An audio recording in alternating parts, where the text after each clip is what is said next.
네, 한인가정상담소 상담부 매니저 안현미입니다. 오늘 이렇게 저희 세미나에 코로나 블루 세미나에 참가해 주셔서 정말 감사드립니다. 이번 세미나를 후원해 주신 LA 총영사관 여러분께도 진심으로 감사드립니다. 자, 정말 우리가 어려운 사태에 우리가 대응을 하고 이렇게 지금 준비를 하고 또 겪어가고 있는데요. 많이 힘드시죠? 굉장히 많은 어려움을 겪고 계실 거라고 생각됩니다. 오늘 세미나는 조금이라도 이런 코로나 사태 때문에 힘드신 여러분들과 함께 조금이라도 좀 쉬어가면서 그리고 또한 저희들의 마음 상태를 점검해 가면서 이렇게 저희가 한번 생각해보는 그런 기회를 한번 가져보려고 이런 세미나를 시작했습니다.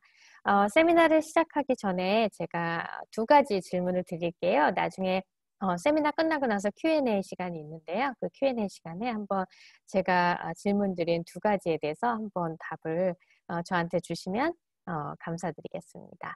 한 가지는 코로나 사태로 인해서 내가 잃은 것 한 가지. 두 번째는 코로나 사태로 인해서 내가 얻은 것 혹은 감사할 것 두 가지. 이 질문에 대해서 한번 잘 생각해 보시고요.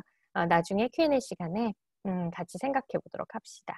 그리고 또 한 가지, 오늘 간단하게 우리들의 마음 상태를 점검하는 자가 진단을 조금 할 건데, 그래서 지금 혹시 괜찮으시면 종이와 펜을 준비하셔서 같이 한번 자가 진단을 해보는 시간을 잠깐 가질게요. 그러면 같이 시작할까요? 잠깐만 기다려 주세요.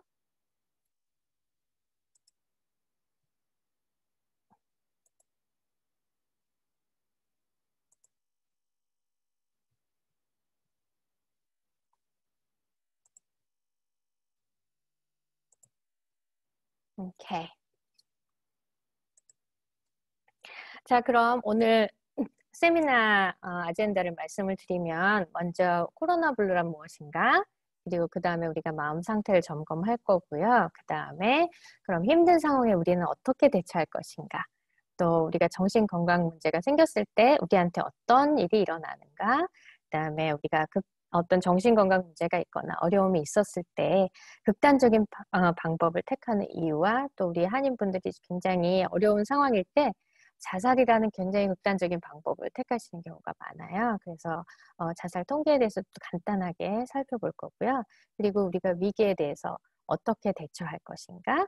그리고 정말 극단적인 방법을 택한 자살이라는 방법을 생각하고 있을 때 우리가 어떻게 대처할 것인가? 이 아젠다로 우리가 오늘 세미나를 같이 진행할 거고요. 그리고 나중에 Q&A 시간을 갖도록 하겠습니다. 자, 그러면 우리가 코로나 블루 우리가 하고 있는데 코로나 블루란 과연 뭘까요? 이런 궁금증이 생기지 않으실까 모르겠어요. 사실은 코로나 블루는 정식명이 아닙니다. 정신건강 문제에 있어서 정식명은 아닌데 우리가 코로나 사태로 인해서 생긴 어떤 정신건강 문제를 우리가 코로나 블루라고 얘기를 해요. 코로나 사태로 인해서 많이 생기는 어떤 정신건강 문제는 어, 가장 중요하게 나타나는 증상으로는 불안함이 있겠습니다.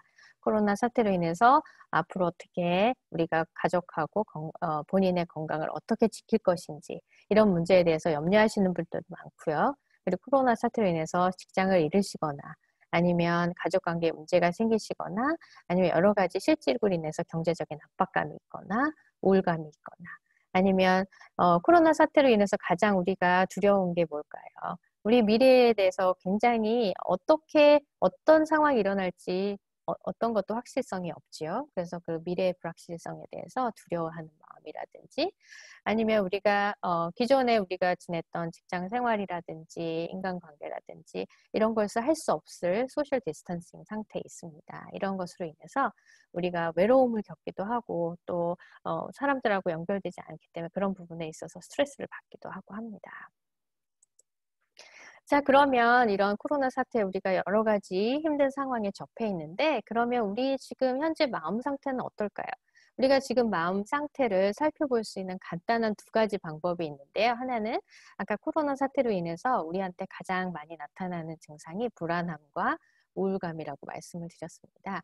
자, 그럼 우리의 우울함을 간단하게 우리가 진단할 수 있는 방법이 있어요. 아까 종이랑 펜 준비하셨냐고 제가 종이와 펜을 준비해달라고 말씀을 드렸는데 같이 한번 이 부분에 대해서 같이 체크해 볼까요?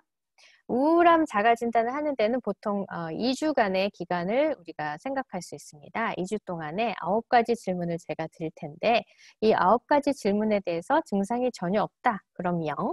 며칠 동안 이런 증상이 있었다. 그럼 1. 일주일 동안 한 반나절 정도 이런 증상이 있었다. 그럼 2. 매일 하루 종일 이런 증상이 있었다. 그럼 3. 이라는 스코어를 매기시면 됩니다. 자, 제가 질문을 드릴게요. 자, 1번. 일을 하는 것에 대한 흥미나 재미가 거의 없다. 지난 2주 동안. 자, 스코어 0에서 3을 한번 스코어를 매겨보세요. 2번. 가라앉은 느낌이 들거나 우울하다. 혹은 절망감이 있다. 0에서 3번까지 한번 체크해 보세요. 3번. 잠들기 어렵거나 자꾸 깨어난다. 혹은 너무 많이 잔다. 4번. 피곤하거나 기력이 저하된다. 5번. 식욕이 없거나 식욕이 저하되거나 아니면 너무 많이 드신다.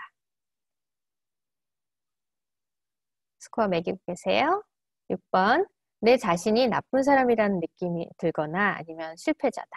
아니면 나 때문에 아니면 내 가족이나 내 자신이 불행하다. 아니면 가족한테 내가 부담이 되고 있다. 이런 생각을 하고 계십니까? 자, 7번.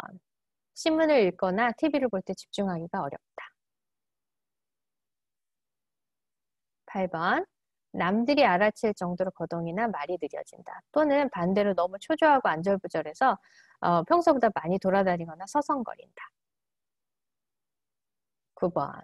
아주 심각한 질문입니다. 나는 차라리 죽는 것이 낫겠다라는 생각을 하시거나 어떤 면에서건 선생님 스스로에게 상처를 주는 생각들을 자주 하고 있다. 0에서 0 전혀 아님, 1 며칠, 2 일주일 동안 반나절 이상, 3 매일 하루 종일. 자, 스코어를 지금 안 더하셔도 돼요. 일단은 스코어를 써보시고요.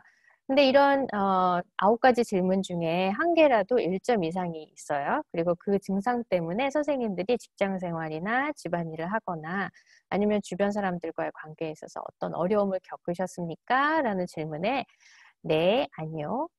둘 중에 하나를 한번 생각해 보시면 좋겠습니다. 이 자가진단은요, 우울함을 우리가 조금 스스로 점검할 수 있는 좋은 툴입니다. 나중에 Q&A 시간에 이 합산을 하고 그 합산된 점수가 어떤 도움을 받아야 하는지 아니면 괜찮은지 저하고 같이 리뷰를 하겠습니다. 자, 또 하나의 코로나 사태로 인해서 가장 많이 생기는 증상이 불안함이에요. 그래서 이 불안함도 간단하게 우리가 체크업을 할 수가 있습니다. 자, 이 불안함도 2주 동안의 증상을 보고 우리가 불안함을 자가 진단할 수 있습니다. 7가지 질문에 대해서 전혀 이런 증상이 없다. 그러면 0. 그 다음에 며칠 동안 그런 증상이 있다. 1. 일주일 동안 아니면 일주일 이상 아니면 반나절 이상 그 증상이 있다. 2. 매일 이런 증상이 하루 종일 있다. 그럼 3. 이렇게 점수를 한번 매겨보세요. 자, 7가지 질문 중에 1번. 초조하거나 불안하거나 항상 조마조마하게 느낀다. 0에서 3 한번 체크해 보세요. 2번. 걱정하는 것을 멈추거나 조절할 수가 없다. 3번. 여러 가지 것들에 대해서 걱정을 너무 많이 한다. 4번. 편하게 있기가 어렵다. 5번. 너무 안절부절해서 가만히 있기가 힘들다. 6번. 쉽게 짜증을 내거나 쉽게 성을 내게 된다. 7번. 마치 끔찍한 일이 생길 것처럼 두렵게 느껴진다. 점수를 매기셨죠? 나중에 이것도 합산한 점수를 가지고 우리 같이 선생님의 마음 상태가 어떤 상태인지 나중에 같이 살펴보도록 합시다. 자, 그러면 우리는 힘든 상황에 도대체 어떻게 대처를 하고 있을까요? 자, 지난 코로나가 시작된 3월인가요? 선생님들 한번 생각을 해보세요. 그때 우리가 어떻게 대처를 했는가 한번 생각해 보시면 좋을 것 같아요. 사람들은 보통 그 위기에 혹은 힘든 상황에 대처할 때 다른 성향을 다 가지고 있기 때문에 힘든 상황에 다르게 대처를 합니다. 어떤 사람은 계속 걱정을 하는 성향으로 태어난 사람도 있고, 어떤 사람은 또 느긋하게 생각하는 성향으로 또 우리가 형성되어 있는데요. 자, 코로나 사태 때 화장지 사건 기억나세요? 그 화장지를 사 모으시려고 아마 여러 점포를 돌아다니시면서 줄을 서시면서 화장지를 사 모으신 분들도 계시고, 뭐 이런 화장지를 뭐 하려고 사냐, 왜 그러냐 하면서 느긋해하는 사람도 있고, 아니면 뭐 어떤 사태가 오든지 미리미리 다 준비를 해 놓아서 아무 문제가 없는 사람도 있습니다. 그래서 이렇게 우리가 어떤 힘든 상황에 처했을 때는 각자 다른 반응을 보이는데, 이건 어느 것도 좋고 나쁘고 하는 건 없어요. 그 사람의 성향이기 때문에 또 그 상황에 대해서 대처하는 방법을 뭐 배운 것이든 성향이든 이렇게 우리가 다르게 대처를 합니다. 저는 어떻게 했냐고요? 저는 화장지를 왜 살까? 이렇게 생각을 하면서 느긋해했던 사람 중에 하나입니다. 그래서 느긋했다가 조금 큰일 났네? 라는 생각을 하긴 했는데 또 주위 분들이 많이 도와주셔서 어려움은 없었습니다. 저희 남편 같은 경우는 저보다 더 느긋해서 아무 준비를 하지 않았습니다. 사람들마다 다 대처하는 상황이 다른데요. 아까 제가 말씀드렸듯이 좋고 나쁜 건 없습니다. 그 부분이 그러나 어떻게 우리의 정신 건강 문제에 영향을 미치느냐에 따라서 그 부분이 어떻게 부정적으로 행동이 나오는가, 긍정적으로 행동이 나오는가, 그 부분을 우리가 더 중요하게 생각을 해야 할 것 같습니다. 자, 그럼 우리 힘든 상황에 대처하는 우리 성향이 또 다른 부분이 있는데요. 우리는 힘든 상황에 대처하는 행동을 다르게 하는 이유가 우리 안에 있는 공포를 어떻게든지 컨트롤하고 싶다라는 무의식적인 생각이 있기 때문에 다른 행동을 보입니다. 예를 들면 우리가 굉장히 힘든 상황에 있을 때 불안하게 되죠. 불안하고 우울하게 될 때 우리가 그 상황에 그래도 내가 잘 대처했어. 이런 감정을 갖고 싶어서 어떻게든지 그 공포 상황, 힘든 상황을 제어하고자 하는 행동을 하게 됩니다. 허겁지겁 화장지를 사 모으셨다면, 이 상황에 내가 대처를 잘 하지 않으면 큰일이 나. 이렇게 그러면은 화장지를 많이 사 모을수록 나는 아무 문제가 없어. 라고 하는 그런 편안한 마음을 갖고 싶어서 그렇게 화장지를 구입하러 다니신다고 볼 수 있습니다. 예를 들면 저처럼 느긋해서 사지 않은 사람은 뭐 그렇게 안 해도 어떻게 되겠지 라고 생각을 하면서 그 공포스러운 상황을 피하고 있는 것일 수도 있습니다. 자, 또한 우리가 어떤 상황에 여러 가지 행동을 할 때 다른 사람이 만약에 이런 행동을 했을 때 지금까지는 아무 문제가 없다가 그 다른 사람의 행동을 보고 큰일 났네. 나도 저렇게 하지 않으면 안 될까? 라는 도미노 현상을 통해서 우리가 실제로는 화장지를 평상시에는 관심도 없다가 누군가가 화장지를 대량 구입하는 것을 보면 나한테는 지금 필요하지도 않고 충분히 있는데도 불구하고 갑자기 불안해져서 다량으로 구입하게 되는 그런 현상도 있습니다. 많이 보셨죠? 코로나 블루 때 우리가 코로나 사태 때 이런 여러 가지 행동을 보셨을 거라고 믿습니다.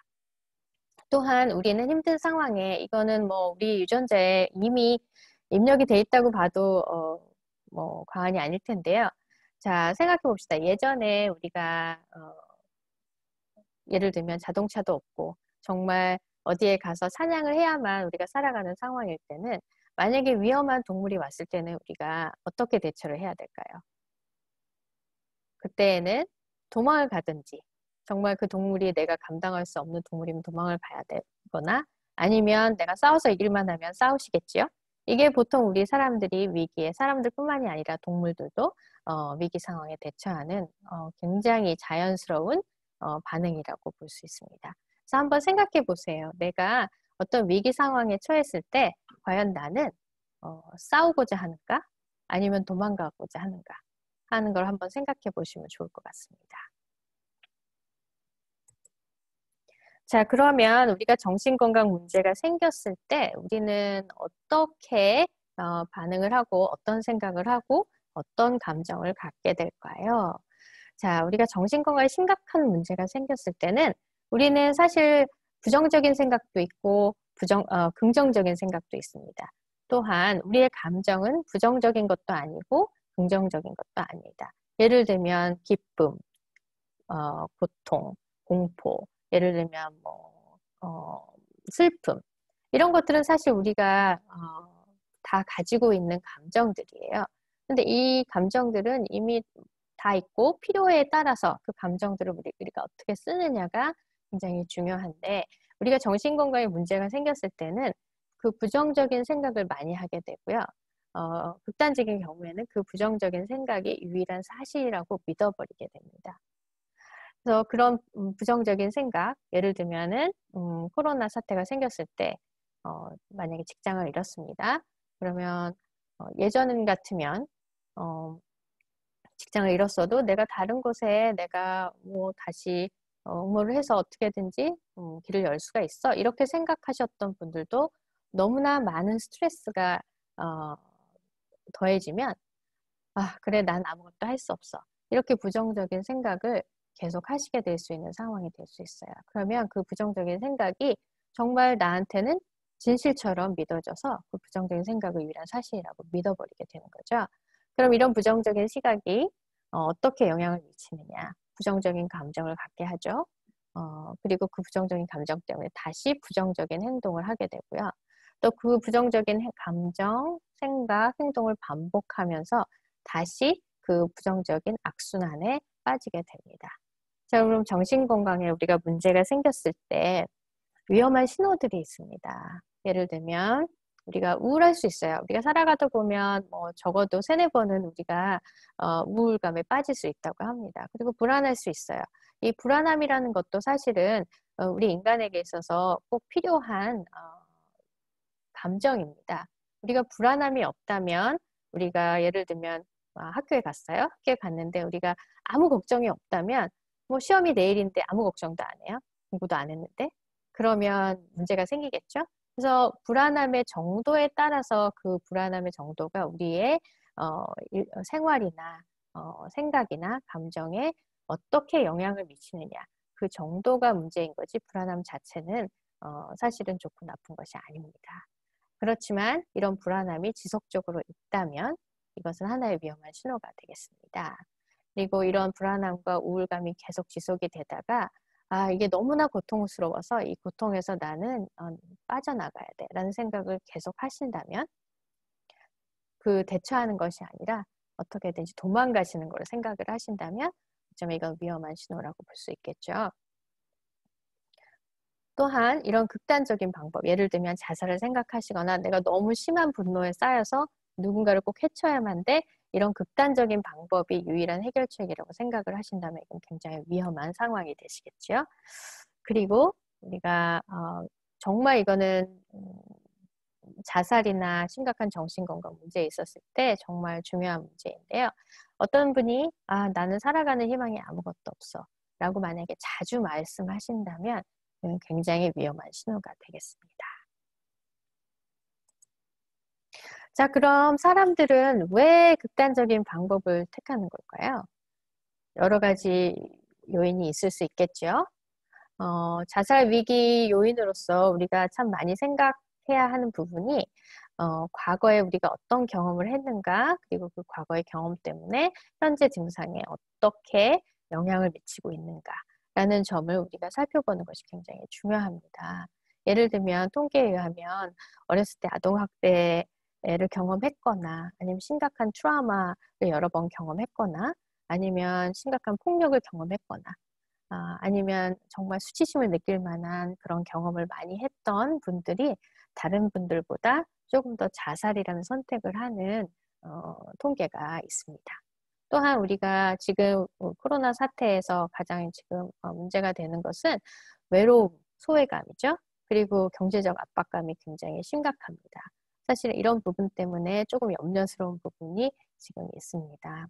그래서 이런 외로움, 소외감, 경제적 압박감이 지속이 될 때에는 사람들은 극단적인 방법을 택할 가능성이 높아집니다. 그리고 또한 우리가 지속적으로 스트레스를 느끼면 그 스트레스에서 벗어나고자 하는 감정을 많이 갖게 됩니다. 그리고 또한 우리가 심각하게 죄책감을 느낄 만한 경험이 있다면 또한 그 죄책감에서 벗어나고자 극단적인 방법을 택하기도 합니다. 또한 우리가 정말 신체적이나 정신적인 질병, 예를 들면 암을 선고받았다든지 아니면 평생 치료가 불가능한 불치병에 걸렸다든지 이런 경우에는 그 고통에서 벗어나고자 극단적인 방법을 택하는 경우가 많습니다. 또 우리는 죽음에 대해서 두려움이 있기 때문에 그 두려움에 견디지 못해서 극단적인 방법을 택하는 경우도 있습니다.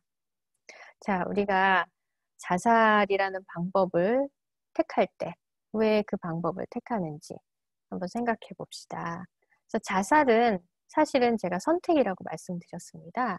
자살은 물론 그 자살을 생각하시는 분들은 이게 극단적인 하나의 방법이라고 생각을 하시겠지만 이것은 자살은 사실은 우리가 견딜 수 없는 우리의 감정적인 아픔에 대처하는 하나의 대처 행동입니다. 우리가 어떤 위기 상황이 됐을 때 아니면 우리가 우울할 때 여러 가지 대처 행동을 할 수가 있지요. 어떤 분들은 운동을 통해서 우울감을 극복하실 수 있고 어떤 분들은 친구들하고 마음을 털어놓음으로 해서 우울감이나 불안함을 극복하시는 분들도 계십니다. 그래서 이러한 여러 가지 우리가 대처 행동을 생각할 수 있는데 이 자살이라는 하나의 선택으로 본인이 의도적으로 삶을 종료하는 선택이라고 볼 수가 있습니다.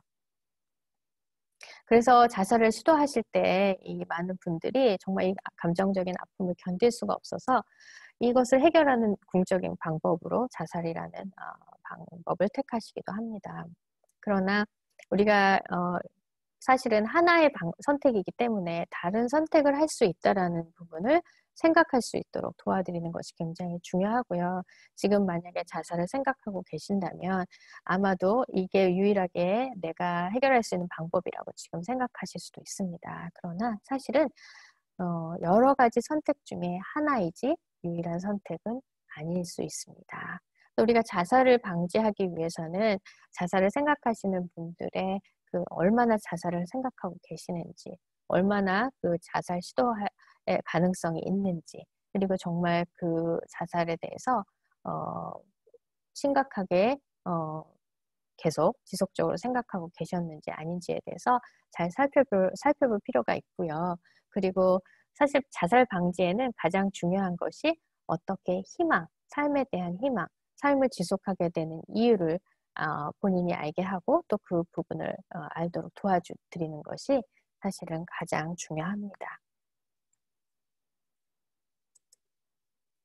자, 왜 저희가 이번에 코로나 세미나 그리고 이런 사실은 자살에 대해서 조금 얘기를 드리고 싶어서 이 세미나를 저희가 기획을 했는데요. 한인 자살이 굉장히 통계가 사실은 정말 마음 아픈 통계가 많습니다. 사실 아시안들이 우울증을 사실 많이 겪고 있어요. 근데 2000년에서 2010년 질병통제센터의 통계에 의하면 한인과 일본인 남성의 자살률이 최고라고 합니다. 그리고 자살 예방 방지 센터 디디 헐시 인터뷰 2019년의 인터뷰에서도 알 수 있듯이 다른 인종보다 한인이 자살률이 굉장히 높고요. 그중에 한인 중에 이민자 90%가 그 자살을 하신 분들의 90%가 이민자였습니다.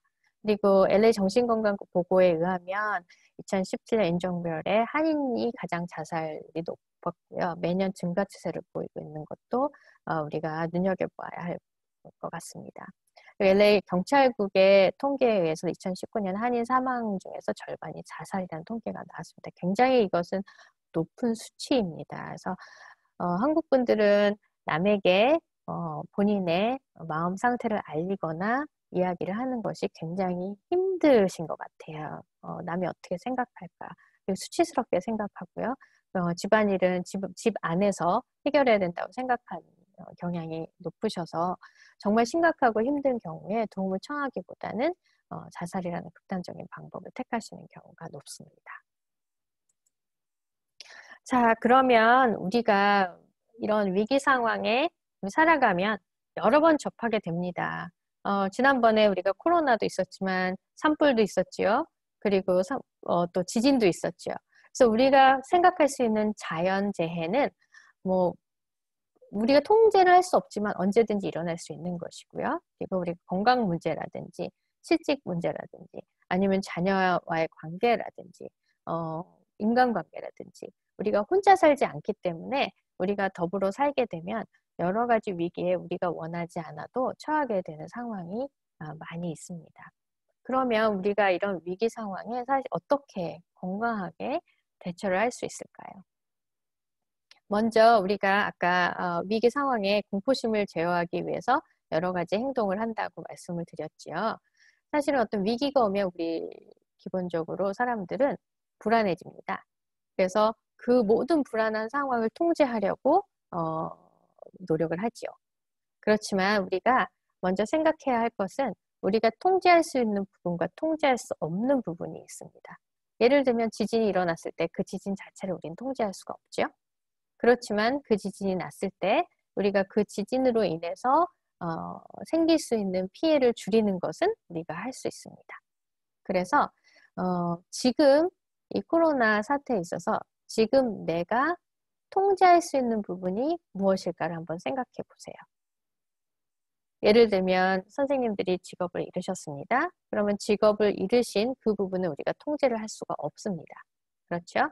그렇지만 그 직업을 잃고 나서 그 다음에 내가 할 수 있는 것들은 여러 가지가 있을 수 있습니다.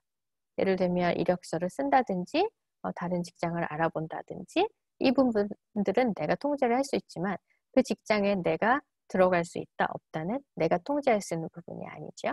그래서 이렇게 여러 가지 위기 상황이 왔을 때 그 상황에서 내가 통제하고 내가 계획하고 내가 그 부분에 대해서 어떤 플랜을 짤 수 있는 부분이 무엇인가 생각하고 내가 통제할 수 없는 부분은 무엇인가 한번 생각해 보시면 좋겠습니다. 그래서 통제할 수 없는 부분에 대해서는 불안하고 내가 통제하고 싶은 마음이 있어도 아무리 걱정하고 내가 아무리 우울해도 통제할 수 없는 부분은 내가 아무것도 할 수 없다라는 것을 받아들이는 것이 굉장히 중요합니다.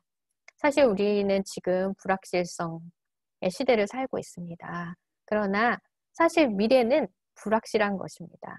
우리가 내일도 오늘과 같을 것이다 라고 믿고 우리가 생활을 하지만 사실 그렇지 않습니다. 내일이 돼보지 않으면 우리는 내일을 알 수가 없습니다. 그래서 우리가 확실하게 우리가 계획하고 수용하고 관리할 수 있는 것은 오늘입니다. 과거도 우리가 제어를 할 수가 없습니다. 미래도 우리가 제어를 할 수가 없습니다. 과거는 이미 지났기 때문에 아무리 우리가 돌아가서 그 부분을 다시 돌려놓고 싶어도 지금 현재에는 그런 상황은 가능하지 않습니다. 또 미래는 불확실하지만 우리가 그 미래에 대해서 지금 모든 것을 통제할 수는 없습니다. 그러나 오늘을 내가 통제하고 오늘을 내가 할 수 있는 부분에 집중을 하고 내일이라는 순간은 내가 확실하게 어떤 것을 아무것도 계획할 수 없다라는 마음을 가지고 수용을 하시면 조금 더 불안함에서 벗어날 수가 있습니다. 자, 지금 어떤 위기 상황에 있을 때 정말 많이 힘드실 텐데 그 모든 힘든 생각들에 대해서 한번 점검을 해보시는 게 굉장히 필요할 것 같습니다. 내 생각에 어떤 모순점이 있는지 한번 생각해 보는 것이 굉장히 중요한데 예를 들면 이제 상담에 오시는 분들 우울하시거나 불안하신 분들이 오셔서 여러 가지 생각들, 여러 가지 감정들을 저희와 나누어 주십니다. 예를 들면 가장 많이 말씀을 하시는 부분들이 나는 아무것도 할 수 없어. 나는 정말 실패자야. 나는 충분하지가 않아. 나는 사랑받기에 충분하지도 않고 나는 아무것도 할 수 없고 나는 실패자이기 때문에 나는 아무것도 통제할 수 없어. 이렇게 생각하시는 분들이 많아요. 그런데 한번 나는 실패자야라는 점을 한번 우리가 생각을 해봅시다. 나는 실패자야라는 점에서 어떤 모순점을 발견하실 수가 있습니까? 과연 내가 정말 실패자라면 내가 오늘 이 순간에 이 자리에 와 있을 수 있을까요? 무언가를 성공을 했기 때문에 내가 이 자리에 와 있을 수 있겠죠? 예를 들면 내가 아이를 키우는 엄마입니다. 물론 엄마로서 많은 죄책감이 있을 것이고 엄마로서 내가 이렇게 했어야 되는데 이렇게 못했어라고 해서 나는 좋지 않은 엄마야라고 생각할 수도 있습니다. 과연 그럴까요? 내가 좋지 않은 엄마면 아이들이 지금 5살이면 5살까지 과연 아이들한테 밥을 먹이고 옷을 입히고 여러 가지 많은 것을 해주셨을 거예요. 그런 것들이 다 나는 좋지 않은 엄마야라는 극단적인 생각을 갖는 것 때문에 그 모순적인 생각을 내가 믿어버리면 아이들에 대해서 케어를 하거나 좀 더 좋은 것을 해주거나 하는 부분에 있어서 전혀 동기부여가 되지 않죠. 그래서 내 생각에 있어서 내가 흑백 논리로 생각하는 내 생각의 모순점에 대해서 한번 생각해 보시고 그 생각에 한번 도전을 해보세요. 과연 그럴까? 내가 정말 그럴까? 내가 정말 좋지 않은 엄마일까? 내가 정말 실패자일까? 만약에 그 문장에 조금이라도 반대되는 어떤 증거가 있다면 그 생각은 잘못된 것입니다. 그러면 증거가 없는 잘못된 생각을 우리가 믿으면서 그 생각에 의해서 생기는 행동을 할 필요가 없지요. 그래서 어떤 내 생각이 들었을 때 항상 그 부분에 대해서 질문을 해보는 것이 굉장히 중요합니다. 그리고 항상 내 마음 상태를 수시로 점검해 보시는 것도 굉장히 중요합니다. 그래서 아까 우리가 살아가는 데 있어서 3-4번 정도는 우울감을 경험할 수도 있고 또 심각한 경우에는 불안함을 경험할 수도 있다라고 말씀을 드렸습니다. 그래서 우울증이나 불안증이나 이런 것들은 사실 누구에게나 있을 수 있는 정신건강 문제입니다. 자, 내 마음 상태를 점검하는 방법에서 먼저 우리가 만약에 많이 부정적인 생각이나 감정, 행동을 갖고 있다면 그 감정, 생각, 행동의 연결고리를 한번 살펴보세요. 그래서 감정이나 생각은 바꾸기가 조금 어렵습니다. 그 대신 예를 들면 나는 실패자야. 그래서 난 너무 우울해. 그래서 난 아무것도 할 수 없어. 그래서 아무것도 하지 않고 하루 종일 TV를 본다. 라는 행동을 한번 생각해 보세요. 그러면 나는 실패자야. 나는 우울해라는 생각을 바꾸는 것보다는 그 우울하고 실패자는 생각 때문에 생긴 행동, TV를 하루 종일 본다. 이 행동을 바꾸는 연습을 하시면 그 행동이 바뀜으로 인해서 그 부정적인 생각이나 감정이 조금 더 쉽게 바뀌는 것을 알 수가 있습니다. 그래서 저희가 이제 상담을 제공할 때에 이런 감정, 생각, 행동의 연결고리를 살펴본 후에 어떤 행동을 하고 있는지 내담자분들한테 말씀해 보시라고 해요. 그래서 예를 들면 잠을 잘 못 주무신다든지 아니면 운동을 전혀 안 하고 계신다든지 아니면 너무 우울해서 다른 사람과의 관계를 끊고 있다라든지 그러면 먼저 그 행동을 조금씩 바꾸는 숙제를 내드려요.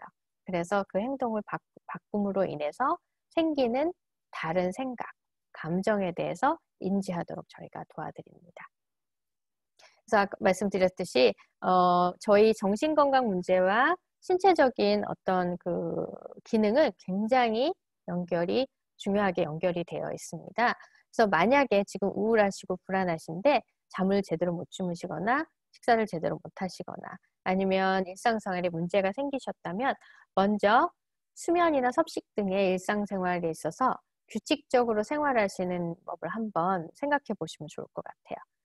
잠을 일단 잘 주무시는 것만으로도 우울감이 굉장히 없어지고 불안함이 낮아지는 것을 많이 볼 수가 있습니다. 그리고 건강한 대처 방법에 대해서 여러 가지로 생각해 보시고 실제적으로 행동을 해보시는 게 굉장히 중요합니다. 운동 굉장히 중요합니다. 선생님들 정말 많은 분들이 운동하시지요. 운동을 하는 게 왜 정신건강 문제에 도움이 되는가?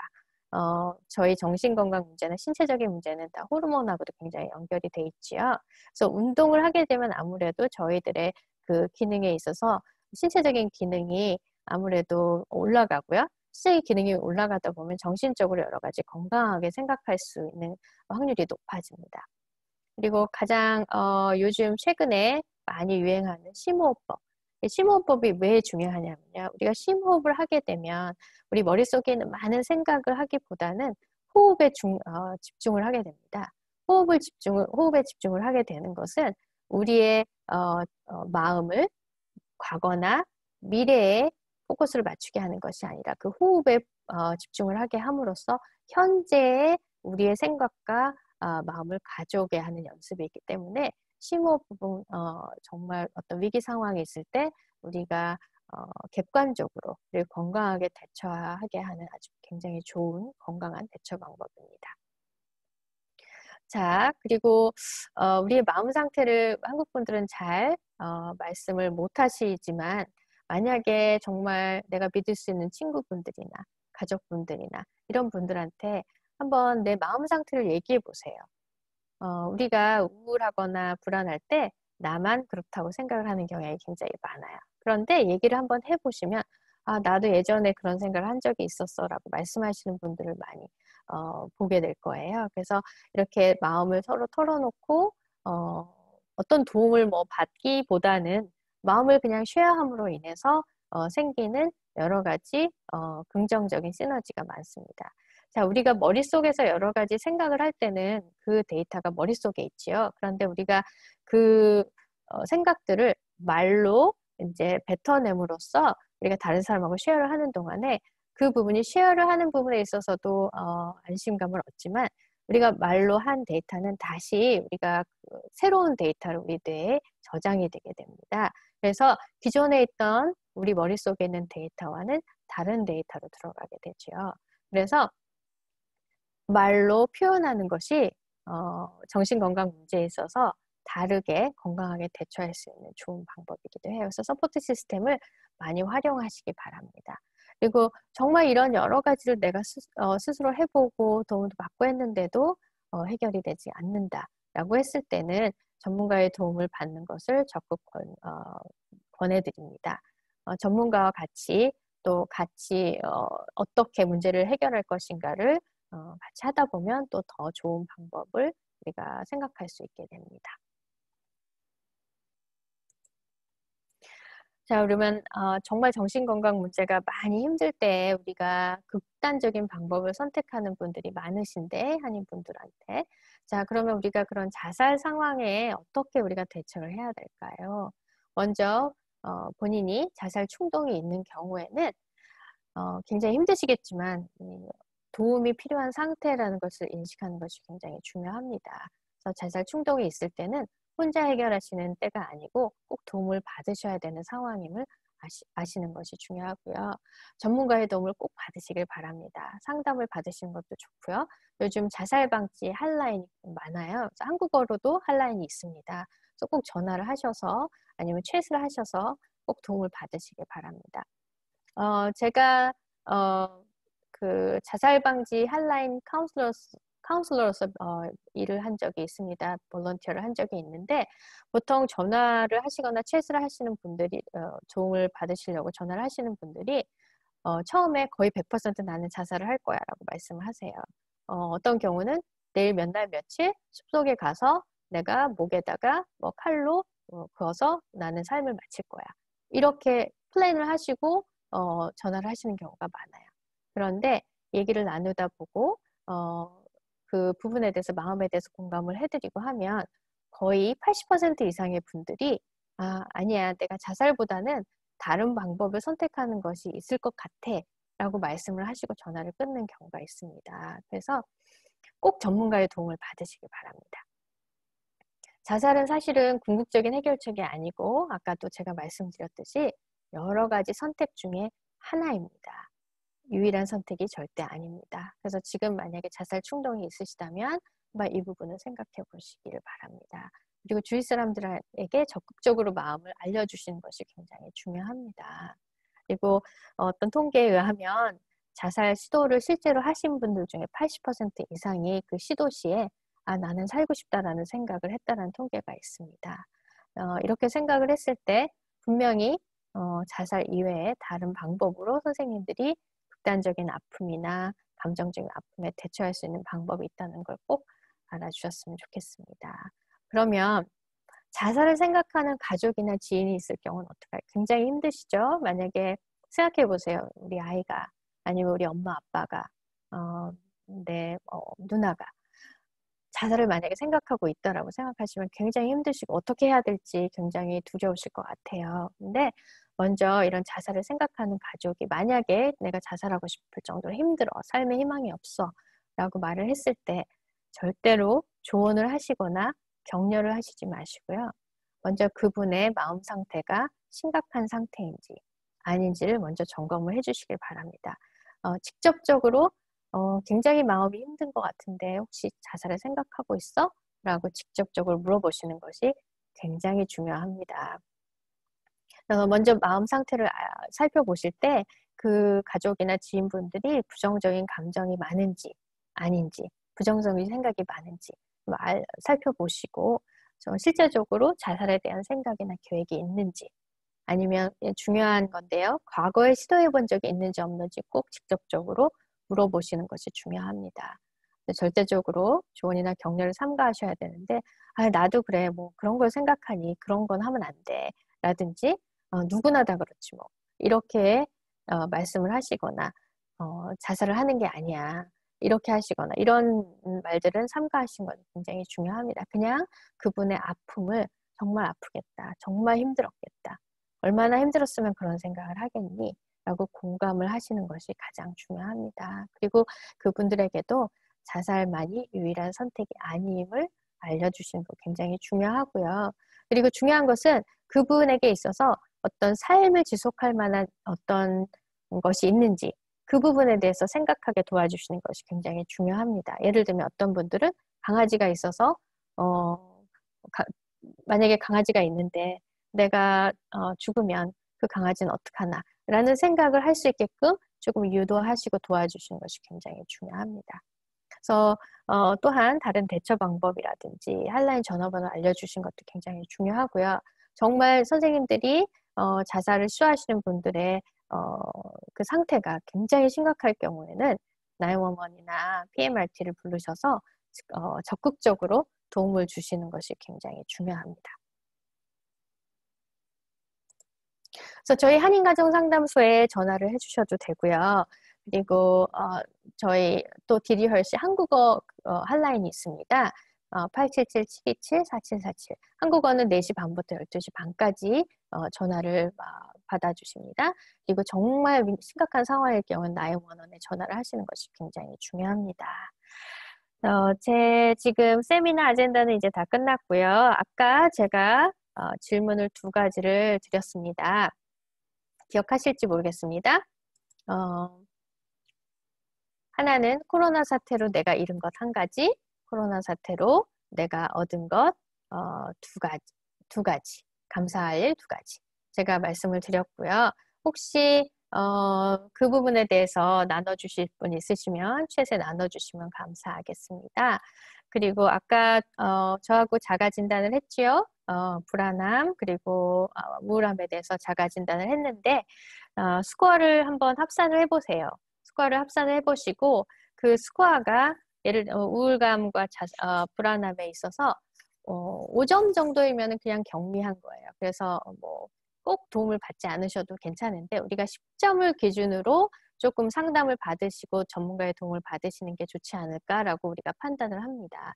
그래서 10점 이상이고 그 증상으로 인해서 만약에 직장이나 관계나 여러 가지 문제가 있다고 판단이 되시면 꼭 전문가의 도움을 받으시길 바랍니다.